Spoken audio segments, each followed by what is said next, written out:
Vsem skupaj en lep pozdrav, dobrodošli na današnjem Evropskem akademskem forumu, kjer se bomo pogovarjali o prihodnosti Evropske monetarne in fiskalne unije. Kot se spodobi na začetku vedno teh naših akademskih forumov, malo uvoda, torej zadeva poteka v okviru Jean Monnet katedre projekta, ki ga vodi kolega dr. Avbelj, in tukaj enkrat na mesec odspremo različno tematiko o prihodnosti Evropske unije in danes, kot rečeno, so nekako na vrsti finance, monetarna politika, fiskalne zadeve in z nami danes imamo dva, mislim, da eminentna gosta, dva odlična strokovnjaka iz tega področja. Nam je kolegica dr. Katja Lauter, bi rekel, sicer prihaja iz Ministrstva za finance, sicer pa dolgoletna strokovnjakinja z področja evropskih politik, finančnih politik, tako da sem prepričan, da bo lahko iz prakse pa tudi sicer marsikaj povedala na to temo. Kolegica Katja je tudi gostujoča predavateljica na naši univerzi, vsake toliko jo uspemo nagovoriti, da se nam pri kakšni zadevi priključi. Tako da smo veseli, da se nam je tudi danes pridružila, pa bo povedala kakšne zadeve tudi oziroma kakšne zadeve v svojem imenu. Prav tako pa z nami tudi naš kolega, profesor Janez Šušteršič, torej profesor na naši univerzi, sicer pa ga, mislim, da večina udeležencev tako ali tako pozna, prav tako bivši finančni minister in sicer tudi dolgoletni direktor urada za makroekonomske analize in razvoj, pa še marsikaj drugega. Tako da, nedvomno dva, mislim, da zelo kompetentna sogovornika danes, da na to temo kakšno rečemo. In tukaj moja vloga danes je predvsem bolj ali manj v tej moderatorski funkciji in zato ne bom kaj veliko več dosti jemal od tega časa. Vse skupaj bo trajalo nekje približno 1 uro, kot je to običaj. Vsi, ki ste priključeni, vljudno vabljeni, da se nam pridružite preko kakega vprašanja, ki ga vpišite v chat oziroma v klepetalnik, pa bom jaz to prebral pa naprej prenesel do naših dveh gostov. Tako da res vljudno vabljeni, da postavljate komentarje, vprašanje in tako dalje. Zadeva bo pa nekako potekala v tej smeri, da najprej vsak od mojih dveh panelistov nekaj uvodnih besed pove, potem pa, kot rečeno, nekako štartamo naprej z razpravo. Bodi dovolj za začetek, kot smo nekako rekli, bi mogoče za prvo besedo prosili kolegico dr. Lauterjevo, da malo oriše zadevo svoje perspektive, kot rečeno, prihaja tudi iz teh področij, na katerih se te zadeve aktualno dogajajo. Tako da, Katja, izvoli, mogoče prva uvodna beseda tebi, potem pa kolega Šušteršič, da nadaljuje naprej. Tako da, Katja, izvoli. Pozdravljeni, najlepša hvala. Hvala za to zanimivo debato, sploh v luči ravno karšnega dogovora med Svetom EU in Evropskim parlamentom, predvsem na temo prenovljenih fiskalnih pravil.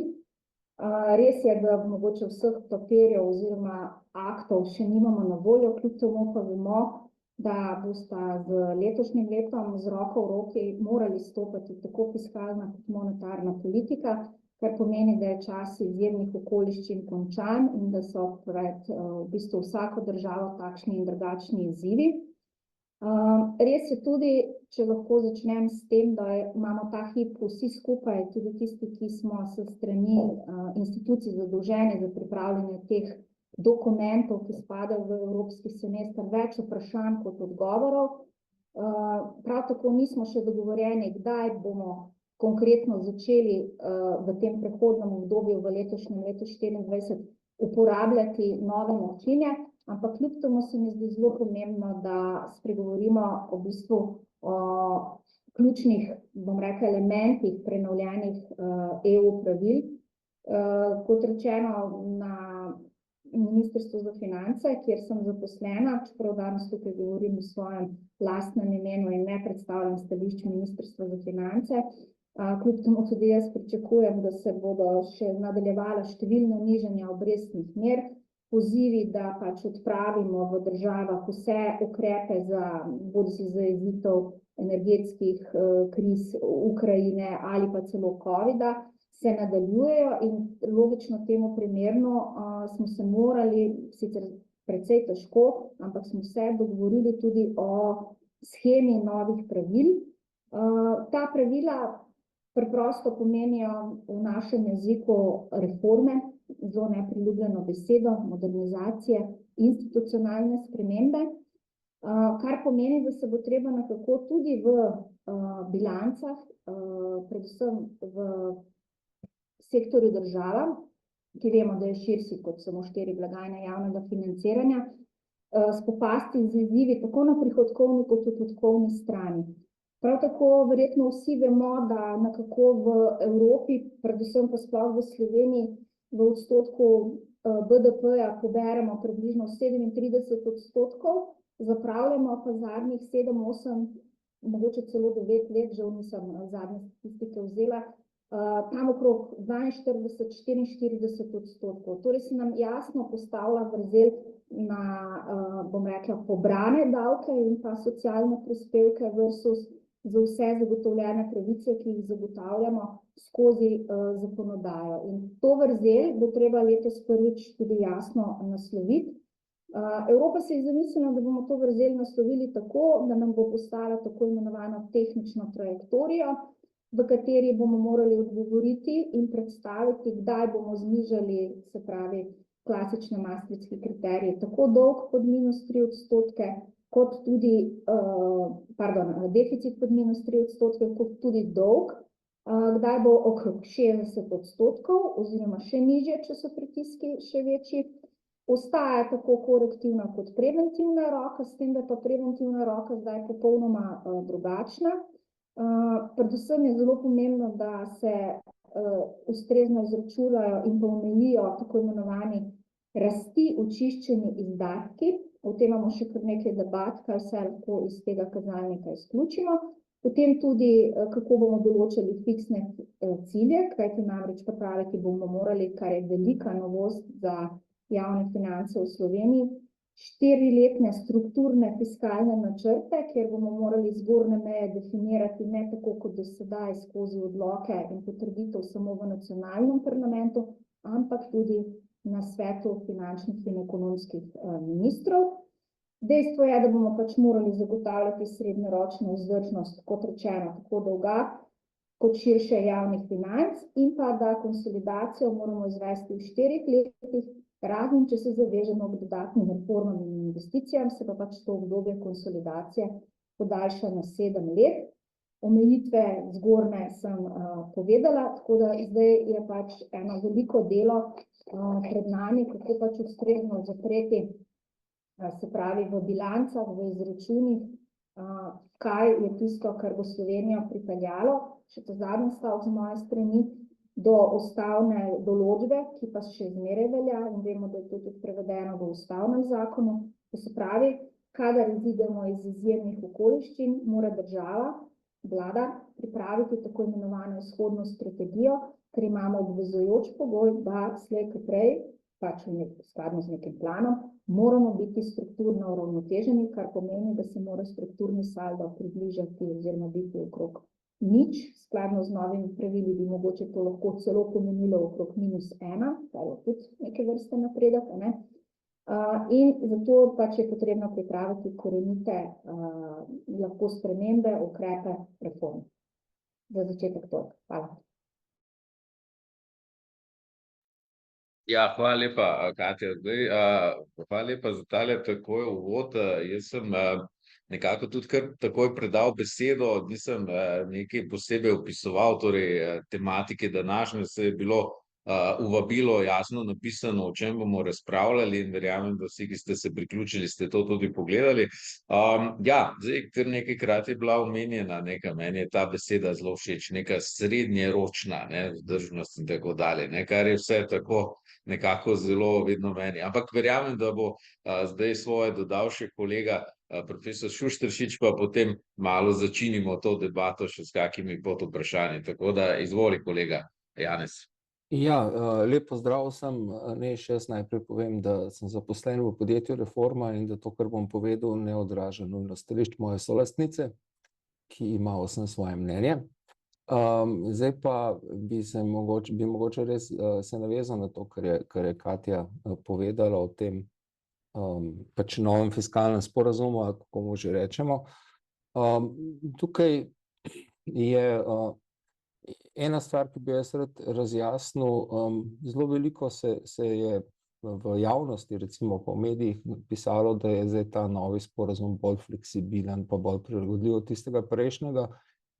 To je po mojem ena velika zabloda, ne? Zaradi tega, ker to, kar se je zgodilo v tistem času, ko smo potem vse članice tako ali drugače zapisali tudi fiskalna pravila v ustavo, je že takrat prišlo do večje fleksibilnosti, ne? Se pravi, prej, kot vemo, na začetku sta bili samo dve številki, 60% dolga kot meja, pa 3% primanjkljaja kot meja, potem se je pa pripeljalo v to, že v tisti pakt takratni, da se upošteva gospodarski cikel, da se postavi neke cilje, ki so lahko med državami tudi različne in različni glede na njihovo situacijo, stopnjo zadolženosti, projekcije zadolženosti, gospodarske razmere, in so bili ti cilji tudi dejansko različni po državah, koliko se mora katera prilagajati. Tisto, kar mogoče je dajalo ta vtis strogosti, je bilo to, da smo to v glavnem zapisali v ustave, in ustava je neka zadeva, ki je rigidna, razen če jo ustavno sodišče zelo ustvarjalno interpretira, kot smo videli pri našem fiskalnem pravilu. Druga stvar je pa, da je pa to, kar je zdaj narejeno, veliko bolj jasno.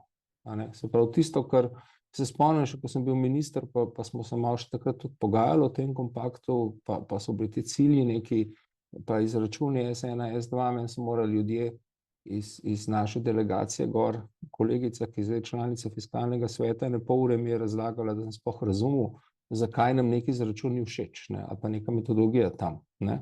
Zdaj, Katja to zdaj odlično razume, ampak so zelo tehnične stvari bile.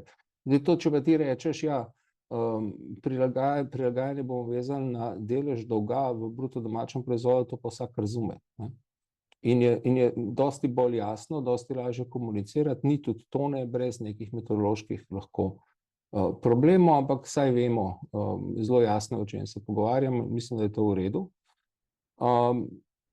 Druga stvar je pa ta srednjeročnost je pa problematična. Zdaj, to je res, ne, jaz veliko hodim, recimo zdaj se javljam iz Moldavije, ne, pa pred časom smo delali, oziroma delamo tudi zdaj eno analizo, kako so proračuni sestavljeni po državah. In to, da Slovenija nima nekega srednjeročnega celovitega okvira javnih financ, tako kot je kolegica prej rekla, je v bistvu precejšen unikum, ne. Če bi mi bili danes kandidatka za članstvo, bi dobivali zelo, zelo resne pripombe na to, da tega nimamo. Zdaj, ker smo že članica, nam ne more takšnih pripomb dajati, ne, oziroma zdaj s tem novim paktom bojo pa lahko, ne. Mi sicer imamo ta načrt razvojnih programov, ki načrtuje za 4 leta, ampak tam noter niso celotni izdatki proračuna, ne. To je ena stvar. Druga stvar, včasih smo imeli vsaj proračunski memorandum, ki je bil res bolj političen dokument, se pravi o politikah, kot o neki projekciji javnih financ podrobni, ampak vsaj ta je bil za 4 leta, ne. Zdaj, zadnjič enkrat sem presenečeno gotovo, da se zdaj dela samo še za 2 leti, se pravi za tisti 2 leti, za katere se proračun sprejema. Se pravi, srednjeročnosti v bistvu je zelo malo pri nas. In tudi, ko smo imeli eno debato, recimo na fiskalnem svetu, smo se kar strinjali, mislim, ko smo bili povabljeni, da se z njimi pogovarjamo, smo se kar strinjali, da bo to eden največjih problemov pri nas. Tudi, ne vem, ne. Zdaj, tukaj imajo ene države zelo zanimive rešitve. Mislim, problem je pa s to srednjeročnostjo, ko jo preneseš pa na to raven evropskega dogovarjanja, pa evropske kontrole proračunov držav, ne. Je pa problem v tem, da koliko lahko neka vlada, s katero se pogovarjaš, zaveže naslednjo vlado, a ne. Zdaj, mi ne razumemo tega v Sloveniji nikoli, da ko predsednik vlade, finančni minister, zunanji minister, ne, v Bruslju nekaj pove, to pove kot država, ne. In njih nič ne zanima, če se ta oseba zamenja, ne, ker je država ista, ne. In država je rekla, lani naredili bomo tako pa tako, in zdaj, če je tam pač neka druga vlada in nek drug minister v tej državi, to v resnici nima nobene teže. Pač država je nekaj obljubila in se k nečemu zavezala in tega pri nas ne razumemo, ne. In smo imeli veliko epizod, ko je kdo mislil, da pač lahko ne dela tako, kot je bilo obljubljeno, zato ker je to obljubil nekdo drug, a ne. Ampak je pa to problem in v veliko ocenah, ne, tudi teh proračunskih programov, ki jih komisija piše za države članice, ne samo za Slovenijo, velikokrat preberemo, da sej cilj je v redu, a ne, ampak da so pa vsi ukrepi, kot se temu reče angleško, backloaded, a ne. To se pravi, a veš, ti v prvem letu planiraš majhno znižanje primanjkljaja, pa v drugem letu tudi majhno znižanje primanjkljaja, v tretjem pa četrtem pa veliko znižanje primanjkljaja, ne, zato ker do takrat boš pa lahko neke ukrepe sprejel, pa takrat bo mogoče že druga vlada, pa ne se oni potem s tem ukvarjajo. In to je bilo vedno kot ena kritika povedano, ne, se pravi, Bruselj pa neka logika ti pove, da ti moraš zelo hitro začeti ukrepe delati, da pokažeš neko odločenost in kredibilnost pri tem. Zdaj pa ta srednjeročni pogled nekako postaja sistemski in se bojim, da bo to izgovor postal, da bo to odlaganje reševanja problemov na čez 2 leti postalo sistematično, ne. In jaz se tega kar bojim. Je pa ena rešitev, zadnjič smo se tudi malo dopisovali na to temo, neke države v Evropski uniji, ne, Finska, na primer, Nizozemska, ki naredijo to, da ko je imenovana vlada, ne, vlada prinese v državni parlament, ne, program za 4 leta, ki je v bistvu neke sorte koalicijska pogodba, ampak ta program ima določen meje izdatkov po ministrstvih za naslednja 4 leta, ne. In to je več ali manj potem nedotakljivo. Se pravi, vlada, ko nastopi mandat za tista 4 leta mandata, ki ga načeloma ima, ne, določi in potrdi v parlamentu meje izdatkov po ministrstvih ali pa po, recimo, politikah, a ne.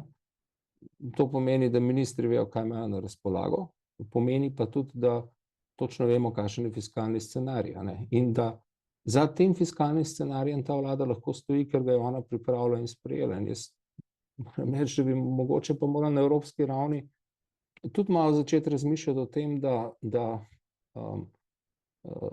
se plani delajo tako, kot so mandati vlad po državah. Ker bi sicer bilo kar zapleteno, ne, ker seveda nimamo hkrati volitev, pa ne samo vsaka 4 leta, ne, ampak bi bilo pa za razmišljati, če se da ta princip majčkeno upoštevati tudi na evropski ravni, ne.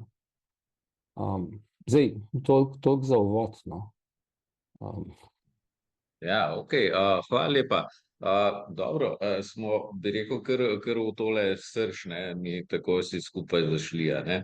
Saj tako, kot je že bilo nekako rečemo, v tem samem vabilu malo izpostavljeno, ne, zagotovo, ne, torej v zadnjih nekem obdobju ali pa v zadnjih letih smo pač imeli neke relativno izredne situacije, ne, zagotovo ta pandemija, ki je pač bila nek res unikaten zgodovinski, da rečemo, dogodek, a ne.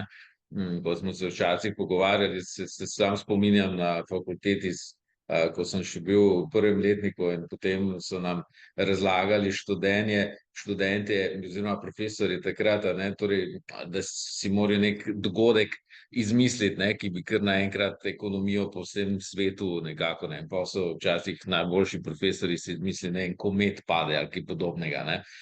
No, zdaj potem se je zgodila ta pandemija, ki pač je večina držav odreagirala, vsaj rečemo v tem sklopu držav, kjer se mi gibljemo, podobno, ne. Je pa to imelo velike posledice, ne, na javnih financah, ne. Potem seveda vse te dogodki, ki so bili na drugi strani, rečemo sploh z vidika Evrope, torej Ukrajina, Rusija, energenti in vse podobno, kar delno je tudi do neke mere mogoče, ki je več, ki je manj vplivalo, ampak zagotovo je vplivalo in spet je država posegla, ne. Mene nekako predvsem zanima, ali pa mogoče bi to bilo neko izhodiščno, mogoče moj komentar tudi za naprej, ali pa vprašanje za vaju dva. A ne, zdaj smo vseeno že mi kar v nekem srednjeročnem, bi rekel, času, kjer države že kar nekaj časa srednjeročno nekako posegajo, zaradi nekih izrednih takšnih ali drugačnih razmer. Kar mene skrbi je nekako, da se države ali pa, bi rekel, politiki, voditelji zelo hitro lahko na take stvari navadijo, ne. Potem nekako, kako zdaj to spet ukalupiti in tukaj pride pol ta pakta, kar sta nekako vidva že prikazala. Tudi tale ideja se mi zdi zelo zanimiva, ki je bila torej, da se nekako država zaveže oziroma vlada že v štartu, v parlamentu in tako dalje. Tako da bi prosil, mogoče, če lahko mogoče kako več na to temo rečemo, sicer pa dovolite samo, da oba gosta, dobili smo tudi eno vprašanje, med tem časom ga bom prebral, pa če lahko mogoče se dotaknete tudi morebiti tega v tem vajinem naslednjem izvajanju. Torej, ali lahko komentirate pravila in ustroj Evropske monetarne unije v luči dveh izzivov? Prvi bi bil dolgoročna stabilnost evrskega območja, ki naj bi bila osnova za rast vsake članice. In pa drugo, kar je mogoče tudi rahlo iz tega našega programa, ki ga na naši fakulteti imamo, torej mednarodnih študij, torej seveda ta geopolitični izzivi in obrambna zmogljivost, tukaj tudi vedno, da rečem, vedno neka debata, ne. Tako da, izvolite se, kakor bo vama želita, se tudi dotaknita teh dveh podvprašanj, pa mogoče tudi dejansko tale neki odziv, no. Tako da, Katja, mislim, da si ti prva prosila za besedo. Izvoli. Hvala. Ja, najprej lahko rečem, da se v svojem imenu strinjam z ugotovitvijo, ki jo je podal profesor Šušteršič, in sicer, da v Sloveniji ne znamo srednjeročno planirati, a ne? Kar pomeni, zato sem tudi rekla, da smo pred velikim izzivom, da se tega, oprostite izrazu, resneje lotimo. Ideja o koalicijskem vrednotenju je meni bi bila vsaj nam pripravljalcem super, verjetno tudi fiskalnemu svetu, ampak če majčkeno ostanemo v gabaritih srednjeročnosti. Ja, srednjeročnost je bila že pri prvem paktu, pa še potem kasneje izdefinirana, in mi smo jo hoteli nekako uveljaviti že takrat, ko smo bili prvič v postopku presežnega primanjkljaja in smo tudi napisali, mislim, da takrat skupaj en tak program konkurenčnosti in preoblikovanja. Zdaj, ta ideja prihaja na plan znotraj obstoječega slovenskega fiskalnega pravila skozi izhodno strategijo. Seveda, nobena strategija ni po osnovi obvezujoča, a ne? Zato so takrat snovalci, že ko se je staro fiskalno pravilo uveljavilo, pripravili tako imenovano dikcijo, da je treba pač definirati zgornje meje, tako za sektor država kot 4 blagajne, in so želeli s tem nasloviti srednji rok. Kljub temu, po svojem imenu se pač ponovno pridružujem tej tezi, da seveda to smo napisali, kaj pa delamo, je pa druga stvar.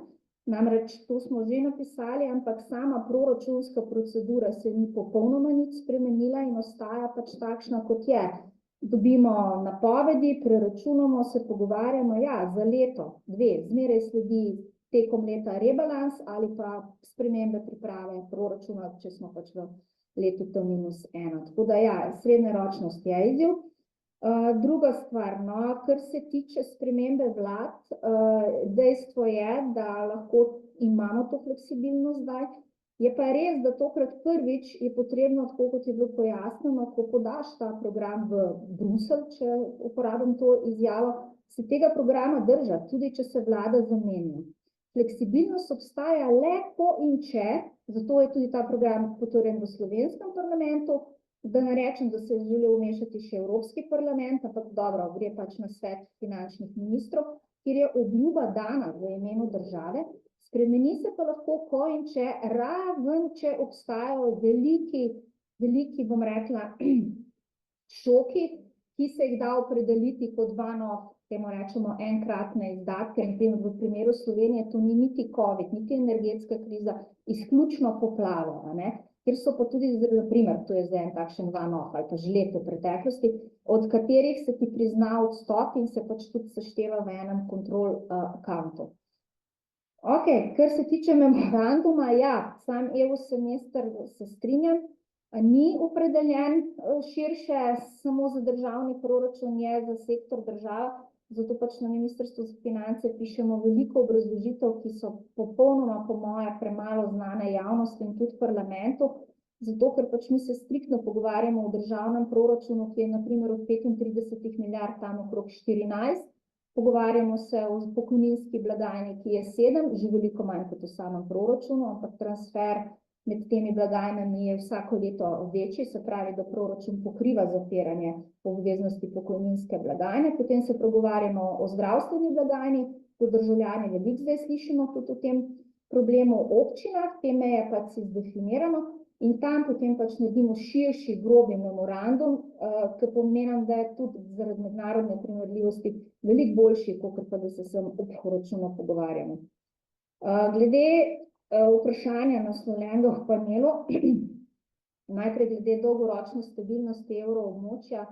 Ja, evroobmočje je kar precej, bom rekla, na nek način razklano v svojih dejanjih, priporočila so zelo jasna, sem jih tudi povedala, potem pa gre velikokrat v svojo smer. Moram povedati, da smo odprli tudi to debato, ali so maastrichtski kriteriji sploh še pravi, glede na to, da so se ravni dolga v vseh državah kar krepko dvignile in če nekako neko povprečje pogledamo, bi bilo to okrog 80%. Ampak s tem potem pač ne naslavlja še drugih strukturnih izzivov, zato smo se pač na ravni Evrope odločili, da pač kriterij -3 pa 60% dolga ostanete, seveda pa vstopajo v izračune, tako kot v preteklosti, vse te spremenljivke, ki jim radi rečemo, nekontrolabilne spremenljivke, kot so proizvodne vrzeli, izračuni posameznih neto izdatkov. In ta razlika med starim pa novim paktom, v katero pa verjamem, je pa točno ta. Prej nisi mogel kar se zaprositi za podaljšanje, če imaš neko strukturno reformo, ampak si moral se ukorporirati v tako imenovano matriko strukturnega primanjkljaja, ki pa je pomenila, pač pogledali so se razponi, v katerem razponu je pač tvoj potencialni BDP oziroma proizvodna vrzel, kako daleč si od tako imenovanega srednjeročnega cilja, sedaj pa lahko sam sebi obljubiš reformo in ta ti je pogoj, da se pač ti program raztegne, ki pa se slučajno v Sloveniji tudi sovpada s tako imenovano izhodno strategijo. Geopolitikom pa zelo na hitro, ker vem, da sta vidva večja specialista. Ja, Evropa je pred velikimi izzivi, ker marsikatera država članica lahko, oprostite izrazu, upravičeno očita, da jih prepočasi priključuje. Imamo posebne skupine članic, vsi vemo, da zdaj imamo Ukrajino in imamo poseben fond, facility za podporo Ukrajini. Imamo Gruzijo, Moldavijo, Turčijo tudi popolnoma posebej in pa med temu rečemo skupino Zahodni Balkan. Mislim, da si zaslužijo verjetno znotraj tega različne obravnave, ampak izzivi EU proračuna povezanega z geopolitično sliko in pa kanaliziranjem denarja do teh kandidatk so zelo, zelo pomembni in mislim, da bi tukaj Evropa morala bolj enovito in hitro nastopati. Hvala lepa. Katja, Janez, izvoli. Ja, vprašanje je bilo, kakor sem jaz razumel, tudi glede same stabilnosti evra, in prihodnosti evra. Zdaj, mogoče bi vsem začel s tem, da to, o čemer smo se doslej pogovarjali, se pravi ta koordinacija fiskalnih politik pa omejitve za proračune držav, zlasti v evroobmočju, to je nastalo točno zaradi tega, da bi evroobmočje lahko funkcioniralo. Se pravi, to je neka stara zgodba, še ko so potekali pogovori, pa teorije, pa razprave o tem, ali je sploh možno, pa kaj so pogoji, da se lahko naredi eno tako veliko območje skupne valute med različnimi državami, da se razumemo. Je seveda bilo jasno, da eden osnovnih pogojev je, da so proračunske politike koordinirane. Se pravi, mi ne moramo imeti enotne valute pa enotne denarne politike, če imamo zlasti pri večjih državah, če bi imeli zelo različne proračunske politike.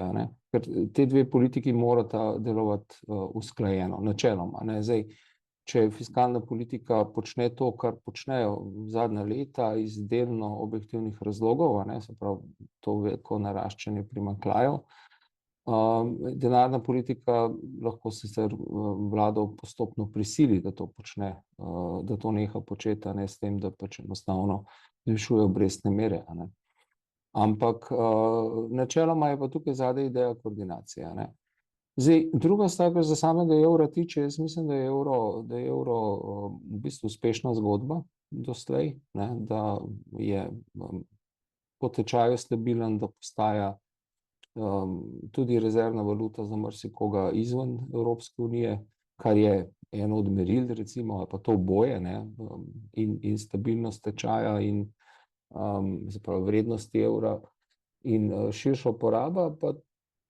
tudi, mogoče to ni bilo toliko zaznano, ampak v času covida smo tudi, moram reči, zaradi slovenskih prizadevanj, pa še kakšnih takrat, ene skupine držav, pristopili en Rubikon, to je, da se je Evropa prvič zadolžila kot Evropa, na finančnih trgih. In to seveda brez nekega zaupanja v evroobmočje ne bi bilo možno. Zdaj, zaradi same, seveda pa to ne pomeni, da bo evroobmočje nujno ostalo za vedno.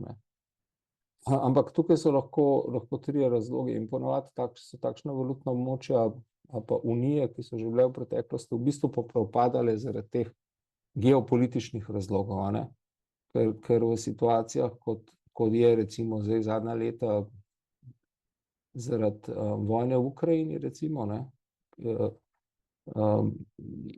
pride do tenzij, in pride do tega, in sploh če je gospodarska situacija slaba, da pride do napetosti med državami, In te se potem na koncu lahko pripeljejo tudi do razpada valutnega območja. Mislim, na koncu ali pa v tem procesu, Ampak to je, to Gorazd, kar si ti prej rekel, ker smo včasih učili makroekonomijo, pa smo rabili nek zunanji šok, Ampak šok pri denarni uniji je pomembno, ali je šok prizadene vse približno enako ali pa različno, In v COVID je bil odličen primer šoka, ki je vse prizadel v enaki meri, Medtem ko so pa posledice neke vojne, recimo zdaj v Ukrajini, pa bile neenake med državami, glede na odvisnost, glede na energetsko politiko in na koncu koncev tudi glede na njihova intimna politična stališča do tega konflikta, ki so bolj intimna, zato ker javno vsi podpiramo Ukrajino, ampak intimno pa mogoče ne vsi tako zelo.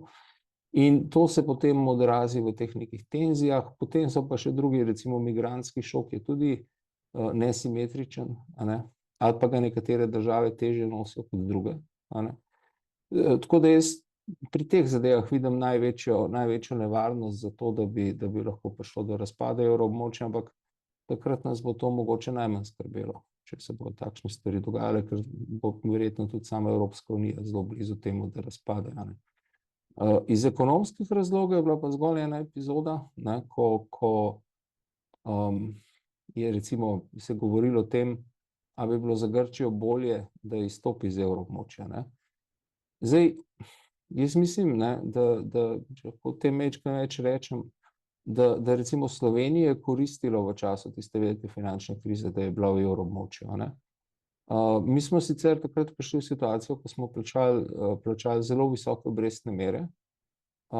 ali pa se skoraj že nismo mogli niti zadolževati več, ker so bile slabe novice, pa slabo stanje v naših bankah, pa premalo prepričano, da država to rešuje na pravi način. Ampak to je bil naš problem, Finančno se je to pokazalo tako, da smo se težko zadolževali, da smo morali proračun varčevati,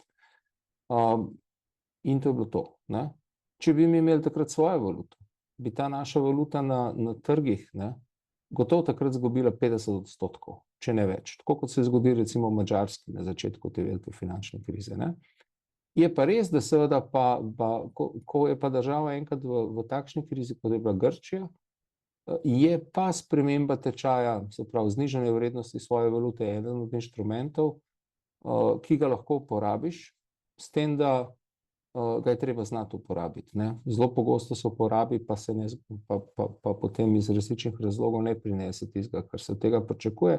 So pa seveda države, ki so tudi s pomočjo razvrednotenja svoje valute uspele svoje ekonomije zagnati, ampak to seveda ni možno, če imaš evro, ne.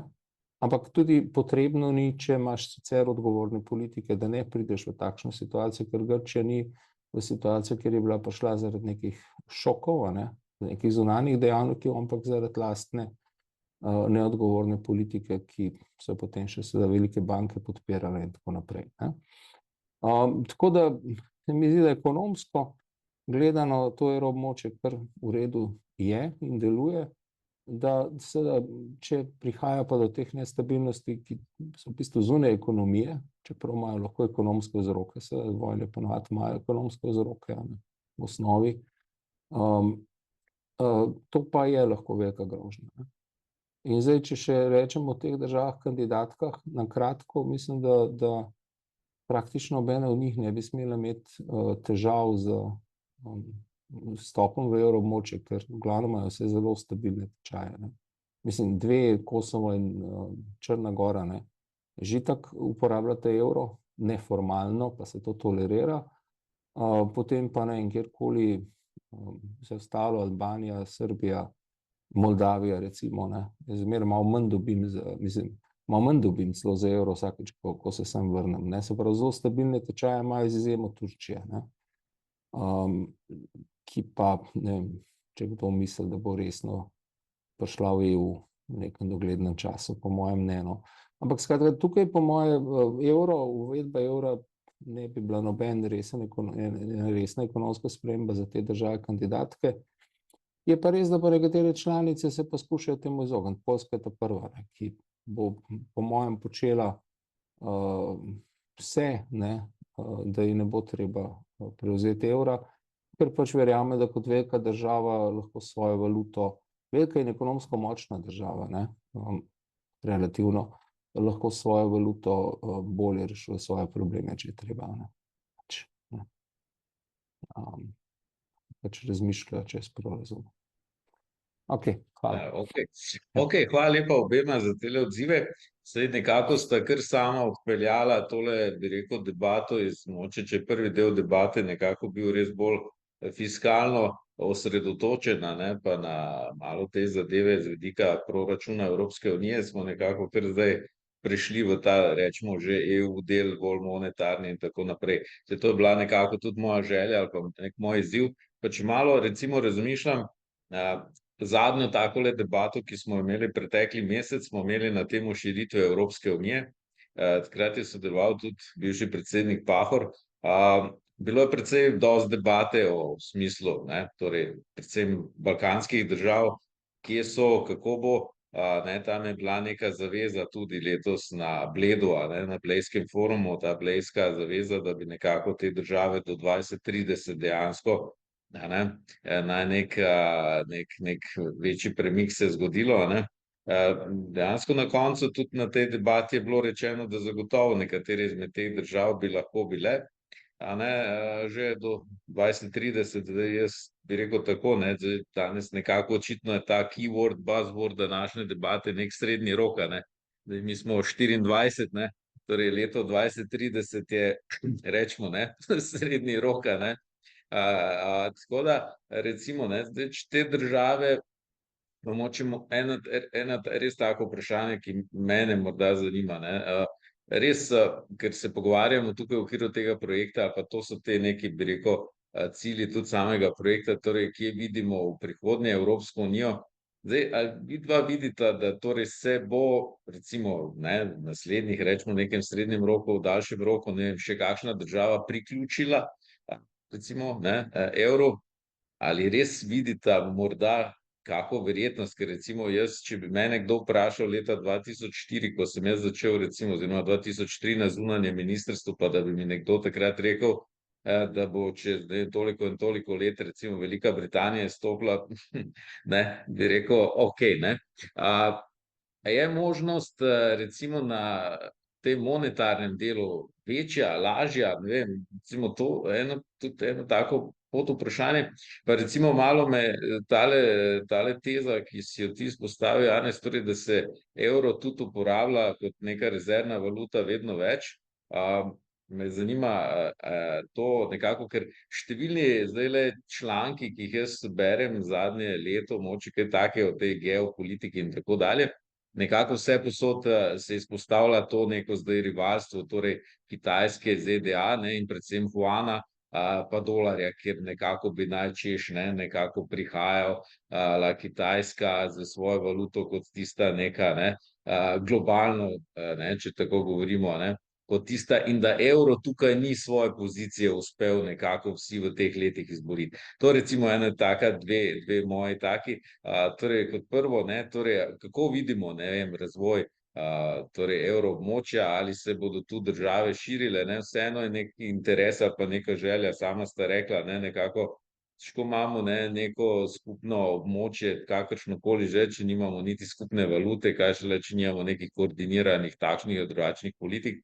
Ampak zaenkrat niti nimamo še vse države, torej niti iste valute, kar smo imeli že, če pogledamo nazaj, cirka 2000 let nazaj v starem antičnem Rimu, je znotraj približno več ali manj istega območja, geografskega, ker tudi tam je Hadrian, če se spomnite, na severu tehnično oviro postavil proti Škotom, in denarno je pa bila zadeva poenotena, ampak mogoče tako malo za izziv. Izvolite še tale zadnji nekak izziv, pa zaključne še besede na koncu in potem smo zaključili to danes. Katja, izvoli. Hvala. Ja, tale s Hadrianovim zidom mi je zelo všeč. Jaz mislim, da jaz sicer verjamem in mislim, da bo prišlo do širitve evroobmočja, je pa res, če ostanem malo pri tem zidu, da morajo tudi evroobmočje narediti refleksijo, zakaj nekatere države, ki imajo pogoje, v mislih nam na primer Dansko, vztrajno ne želijo v evroobmočje. Na drugi strani tudi, tako kot je profesor Šušteršič omenil, zakaj je Poljska tista, ki pač verjame v svojo valuto. Tukaj je en moment zame zelo pomemben, ker prihajam pač bolj iz tega sveta. Nikoli ne moram gledati na evroobmočje brez ali konteksta ali pa povezave na dogodke, ki so povezani z EU proračunom. Jaz mislim, da tudi, ko se spremlja monetarna politika, je treba vedeti, da potem je glavni usklajevalec, nekaj brutalno rečeno, se tudi po teoriji temu sledi, ne več država, ampak je pač koordinativni organ Evropska centralna banka. In de facto politiki, ki pač vodijo državo, zgubijo neko obliko suverenosti in tega se kar veliko naposlušamo na različnih skupinah. Zato so taki instrumenti, kot je bil Next Generation EU, ki so zadolžili Evropo in dali nek zagon, bom rekla, evroobmočju kot tudi celotni Evropski uniji, zelo, zelo pomembni.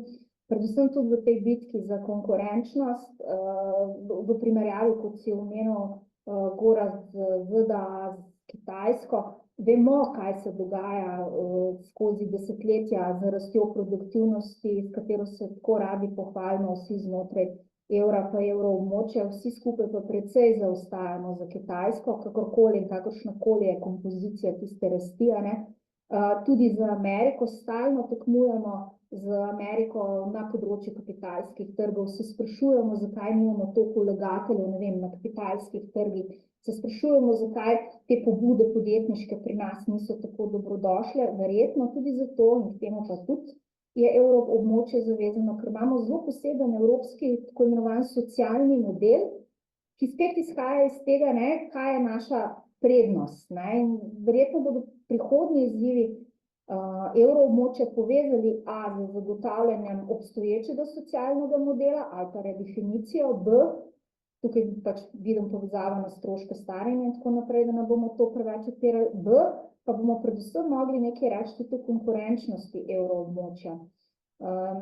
Zanimivo je, da podatki glede valut pa vsega tega zdržijo, malo ljudi pa ve, da velikokrat tudi taki instrumenti, kot so Next Generation EU, so že tudi tekom našega predstavljanja, da sploh lahko prišlo do takega instrumenta, že razdeljeni, kaj in če virov za poplačilo tega ne bo. Virov za poplačilo tega instrumenta pa ni videti na vidiku, ker se pač noben ne strinja preveč z kakšnimi globalnimi odločitvami kriptovalut ali pa vsega, kar je v paketu Digital Acta. Noben se ne strinja kaj preveč z prehodom na zeleno, ker bi vse države rajši ta denar zase porabile, imamo v mislih CBM, kupone in tako naprej. Tako da ja, evroobmočje, big push naprej. Imamo tik pred vrati kandidatko Bolgarijo, na primer, ki vsi vemo, da več ali manj jim manjka samo en kriterij, ampak tudi naši sosedi Hrvati so prišli v evroobmočje ob kršitvi enega kriterija, to je inflacija, in jaz mislim, da po teh volitvah v Evropski parlament, ki se bodo zgodile, resnična Evropa potrebuje hitrejše odzive. Kar se tiče pa proračuna pa Zahodnega Balkana, tako kot je bilo že omenjeno, ja, in na Blejskem forumu, geostrateško zelo pomembno, to druga stvar pa je, pričakujemo, da bi aprila že tudi v parlamentu potrdili posebne, mi spet temu rečemo, facility, sklad za Zahodni Balkan, ki bi dodatno pospešil te širitve, ne pa samo širitev v evroobmočje. Ok, hvala lepa. Da se samo navežem, ja, v navezavi tale balkanske države, kandidatke in tako dalje, imamo pač zdaj v zadnjem letu nek nov moment, oziroma zadnjih, rečemo, 15 mesecih, torej Ukrajino, ki je nekako vstopila v to, v ta čovn in skoraj prehitela nekatere te naše bivše nekdanje sosede, skupne nekdanje države. In tukaj so nekateri številne pač polemike, debate in tako dalje. Mogoče zdaj tudi, če mi zadnjič smo to bolj politično, tako geostrateško, za kolegi zadnjič debata, pa iz tega, mogoče finančnega, monetarnega vidika. Janez, izvoli. Ja, no, zdaj to vprašanje, gotovo Katja je dobro odgovorila, so članice EU-ja, ki bo verjetno do leta 2030 prišle še v evroobmočje. Vprašanje za kandidatke pa bolj, bo kakšna postala članica do leta 30. Zdaj v Moldaviji to tudi recimo uradni cilj, leto 30. Jaz mislim, da je v redu, da imaš tak cilj, ker vemo iz lastne izkušnje, da ko imaš eno številko pred očmi, veš, zakaj delaš. In problem Zahodnega Balkana je bil točno v tem, da v bistvu ni bilo nobene številke zdeljenih od Junckerjeve komisije naprej. Juncker je ta prvi dan rekel, ima kakšna širitev, poenostavljeno povedano, in oni so to tako razumeli tudi, zakaj bi se pa mi pol trudili, ker pač izpolniti vse te pogoje ni enostavno, pa tudi ni vedno tako zelo prijazno, da so zoprni pogoji. Pač potem pomenijo resne reforme, pa tudi včasih kakšno prerazporeditev moči v družbi, te reforme za transparentnost in tako naprej. Tako da zdaj od kandidatk, jaz mislim, da recimo Severna Makedonija dela zelo v redu, pa Črna Gora, včasih malo bolj, včasih malo manj, ampak to so nekako, je pa tako, točno mislim, tukaj moram reči, da je geopolitika koristna za Balkan, da je sedaj iz razlogov nekako zaščite obrambe Ukrajine dobila status kandidatke tako hitro, je nujno pomenilo, da je bilo treba se spet začeti bolj resno ukvarjati tudi z Zahodnim Balkanom, ker sicer je pa sedaj bi bila pa res absurdna. In tukaj, veš, recimo, če povem tako anekdoto, konzultanti imamo, ali pa imajo te, ki se s tem ukvarjajo, na take lepe tabele, v katerih piše, recimo, kdaj je kakšna država Zahodnega Balkana dobila status kandidatke, koliko let, in to so včasih dvomestne številke, je potem trajalo, da so se odprla pogajanja, in koliko let se že pogajajo, pa niso še nikamor prišli. Se pravi, sporočilo tega je v redu, zdaj so vas povabili, postala ste kandidatka, ampak to lahko traja 20 let, če gledamo Zahodni Balkan, tudi Hrvaške, recimo na teh prosojnicah. In dejansko ni popularno in je v bistvu nezaželeno, da se to vrstne prosojnice kaže v Ukrajini po Moldaviji. Ne. Zato, ker sploh v Ukrajini je to v resnici eden od velikih motivov, ki ga imajo za to, da vztrajajo v tem, kar se jim dogaja. Ne. V Moldaviji pa isto, ker tukaj zdaj približno ta občutek, ki je bil včasih pri nas, da zdaj pa vsi so pripravljeni se zelo truditi za to. Ne. Imajo tudi proevropsko vlado. Pri nas to recimo ni bil nikoli problem, pri nas so bile vse vlade proevropske. Tukaj je pa zelo problem, veš, v Moldaviji se lahko zelo hitro zamenja, pa pride spet neka vlada proruska, pa potem se bo ta proces ustavil in Evropa tukaj pač skuša na ta način pomagati, da jih podpira, pa govori, kako so fajn, zato da bi oni tudi politično se obdržali. V Srbiji recimo pa vedno ista vlada, pa nikoli ne veš, en čas je malo pro-kitajska, en čas je malo pro-ruska, en čas je malo pro-evropska, pač kdor ima naslednji mesec kakšen denar za nakazati, po moje se potem več ali manj ravnajo. In zdaj, veš, in tukaj je za EU veliko vprašanje. Ekonomsko sploh ne, to so majhne države, ne bo, Poljska je bila ekonomski problem, recimo za vključitev, ko se je začel računati, kaj to pomeni recimo za enotno kmetijsko politiko, kakšne dodatne izdatke. Te države so vse majhne, razen Ukrajina. Ampak to ekonomsko ne bo velik problem. Problem bo pa točno to, se pravi, kakšno, z Bruslju bi rekel, koliko Madžarsk še lahko dobimo v EU s tem, pač s tem, kar Madžarska danes simbolizira v EU-ju, kar se je očita. Tako da tukaj bojo ta glavni problemi, ampak ta proces bo moral iti naprej. In tukaj bo tudi Evropa, mislim, da morala ratati realistična. Veš, mi imamo skozi v Evropi to idejo, da vsi bomo imeli isto valuto, pa vsi bomo imeli enake predpise in vsi bomo enako delali.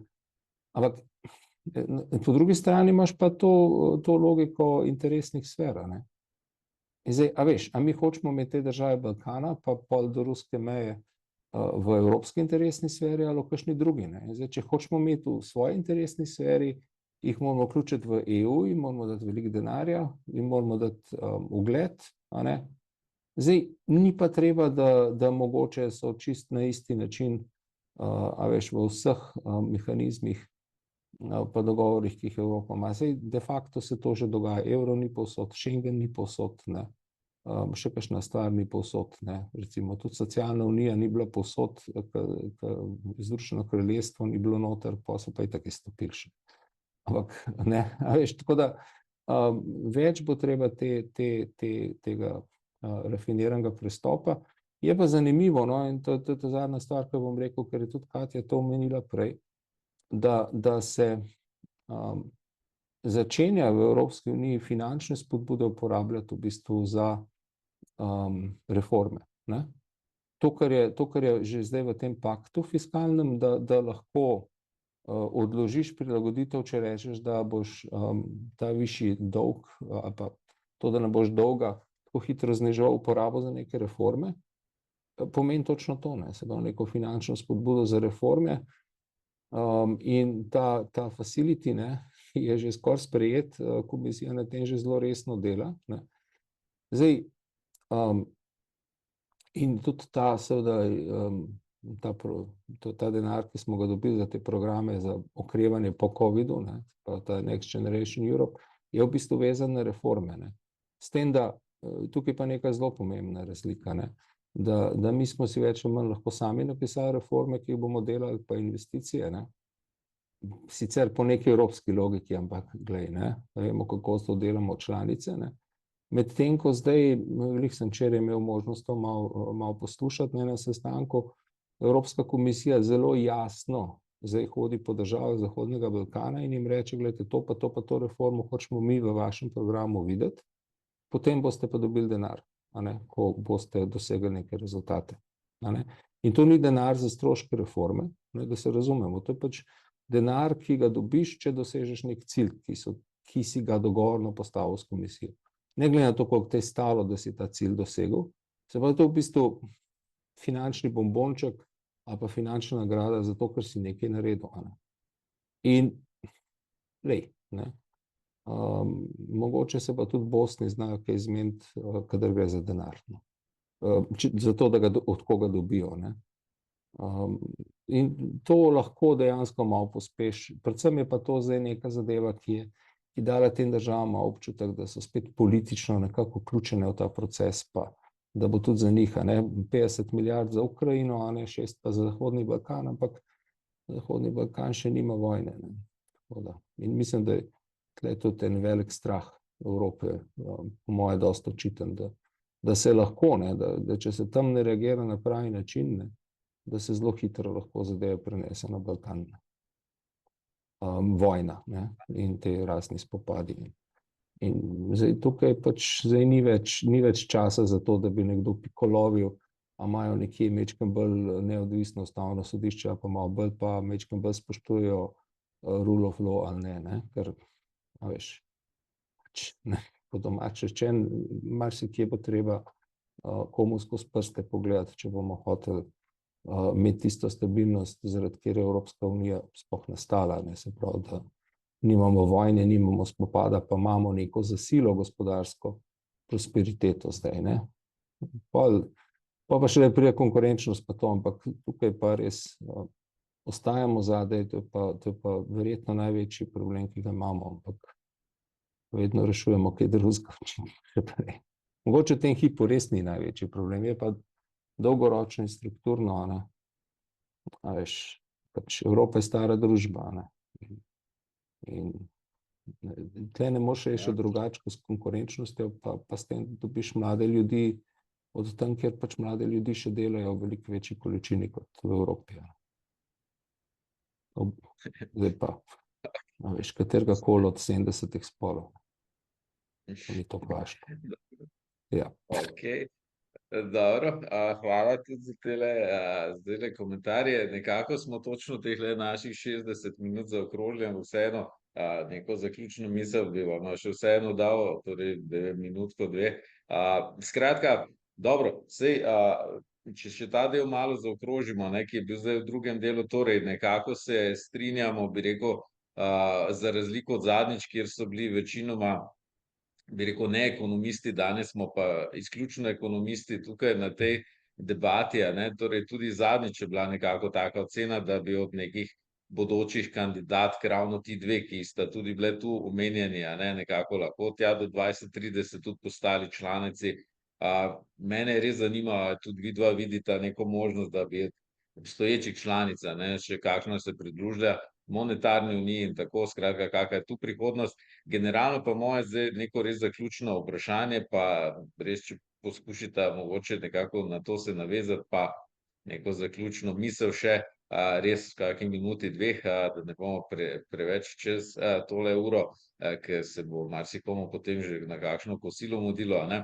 Ampak torej letos imamo v Evropski uniji torej tudi evropske volitve, neka pomembna situacija je to, ki potem zariše tudi, ne, neko pot, recimo tudi odvisno, kako bo Evropska komisija, ne, kot je bilo že omenjeno, ne, predsednik Juncker je imel nek svoj način, ne, kakšen prejšnji predsednik je imel nek svoj način, obstoječa predsednica Evropske unije, komisije in potem cele strukture navzdol, pač vsak da neko noto, ne. Torej, kako vidita, recimo, torej, če se spet na ta naš buzzword današnji, ne, prihodnjo srednjeročno obdobje, ne, Evropske unije, ne, ki bo več ali manj zagotovo, z neko, ne, letos z novim parlamentom in z novim vodstvom Evropske unije, kako to vidva vidita, pa da ni treba pretirano v neke detajle ali ne vem kakšne hude analize, ampak a vidita torej, ne vem, nek pozitiven razvoj, recimo, Evropske unije v naslednjem tem obdobju, naslednjega mandata Evropske komisije,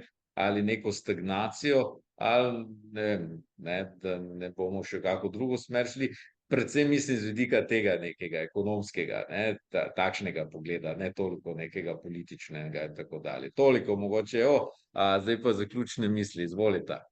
Ne, boš Katja ti prva. Da sledimo naprej. Ja, ena izmed evropskih vrednot je tudi gender equality, tako hvala, da sem prva. Kot rečeno, no, jaz bom zelo kratka, ne. Jaz verjamem, da je veliko modrecev, pa tudi državnikov, ki so imeli izkušnje z vstopom bodisi v evroobmočje, bodisi v EU, vsi so pač dejali enake izjave. Ni enostavno, ni lahko, je pa nujno, da si poleg, tudi če je cena, ki jo plačaš v obliki reform, kot smo se pogovarjali, ali pa v obliki nekaterih bombončkov, ki pridejo zraven, visoka, velika, je še zmeraj zelo pomembno, da si del te eminentne skupine, tako da verjamem, da tudi novo vodstvo, kakršnokoli pač bo, ne bo moglo zanikati tega fakta. Ta druga stvar, smo se tudi danes menili, geopolitično je nujno, da nekatere države resnično pridejo hitreje kot druge v sistem širitve. Se mi zdi to za Evropo ravno tako pomembno. Tako da ja, jaz bi tukaj ostala. Smo ponosni, da smo Evropejci, smo ponosni, da lahko zdaj tudi kaj v njihovem imenu obljubimo, povemo, vprašamo in z veseljem delimo te izkušnje naprej. Ok, hvala lepa za to, ne, torej še Janez, ki je že prej nekako navrgel, se mi zdi tisto, kar smo se nekoč bali, torej Evropa dveh hitrosti smo nekoč govorili, a ne? Policentrična, veš, jaz mislim, to ne bi smel biti greh o tem razmišljati, ne. Ampak je pa res, da jaz si to ne predstavljam tako, da zdaj rečemo, so pa jedrne države, ne, če si sposodim, ne, politično govorico, pa one grejo po neki hitrosti, druge grejo pa po drugi, se pravi, ali si na enem vlaku, ne, ali si na drugem vlaku, ne, jaz mislim, da mi bi morali razmišljati na način, kot je pri Schengenu, ne, recimo, nekateri so v Schengenu, nekateri niso in isto pri evru, nekateri so niso, pa to niso nujno iste države, ne. Ne, se pravi, pač v teh, bom rekel, resnih skupnih projektih ni nujno, da so vsi, ne. Ampak ni pa nujno, da je to pač en krog držav, pa drug krog držav. In s tem mogoče lahko kar nekaj rešiš. Tudi so neke določbe tej pogodbi, ki to omogoča. Ampak tisto, kar bi pa res bila zaključna misel, pa da po mojem tako pomembnih evropskih volitev, kot jih bomo imeli letos, še nismo imeli, ne. In to po mojem zaradi tega, ker je zelo jasno, da zdaj pa obstaja tudi v Evropski uniji neka razlika dveh razvojnih konceptov, a ne, en je pač ta, ki ga imamo, ki je šel zelo hitro, predvsem, mislim, zelo hitro, šel je v ta zeleni prehod, mogoče na nepremišljene načine, pa se to šele zdaj kaže, a ne. A pa se je pokazalo zdaj v tej krizi, pač propagirale so se zadeve, zato so potem se pokazali, da mogoče niso bile dovolj premišljene in tako naprej. Pa še druge stvari so, no, vprašanje tega mednarodnega pozicioniranja Evrope, da ne rečem zdaj migrantov in tako naprej. Skratka, so veliko vprašanje, kjer so res različni razvojni koncepti v EU-ju, ne. Ker včasih je EU pomenila, veš, tiste 4 svoboščine, pa še kaj, ne. In tukaj si vedel, kaj EU je, ne. Zdaj pa po mojem tudi zaradi tega, ker je tudi s to pogodbo o EU-ju, ne, in s tem logičnim političnim procesom v bistvu veliko več stvari odvisno, ne, ali pa regulirano, ali pa dogovorjeno na ravni EU-ja, je EU res postal akter, ki definira marsikatere politike vsebinsko, a ne. In zato je zelo važno, a ne, kakšen bo rezultat teh volitev, ker tako kot v vsaki državi je zdaj to postavljeno, da je treba zelo razmisliti, v katero smer želimo, da politika gre. In da pač eden od ne vem koliko 100 milijonov glasov pač pri tem imamo. Veš, je dosti več kot to pa ne. Ampak ja. Pa predvsem, no, s katerim temam, veš, s katerim temam se bo komisija ukvarjala, ker se ukvarja, ta komisija se ukvarjala veliko preveč, veliko tema, s katerim se ne bi bilo treba, pa premalo s kakšno drugo. Pa ne bom zdaj našteval. Ja, sej hvala lepa, res nekako to nekako mislim, da nam je uspelo, no, priti preko fiskalne debate, nekoliko tudi na to monetarno, malo mogoče o tej prihodnosti širitvi Evropske unije kot take in pa seveda tudi teh prihajajočih volitev, torej da kot vedno ne rečemo, da je na volitvah pomembno, katere teme bo, kakšne bodo vsebine. Vprašanje pa seveda, koliko volilci sploh na evropskih volitvah, a ne, dejansko te evropske teme sploh spremljajo, poznajo in tako dalje. Pa bomo videli, a ne, kako bo. To je res. Tako da za današnji dan, ki smo 1:10, a ne, nekako 1 uro sem obljubil vsem vam, da vam bom časa vzel, tako da smo, mislim, da danes kar nekaj zanimivih tem odprli, nekaj smo dorekli, a ne, veliko vprašanj, ali pa mogoče še več vprašanj odprli, kot smo jih uspeli nasloviti, ampak se tudi to je namen teh pogovorov in teh akademskih forumov, ne.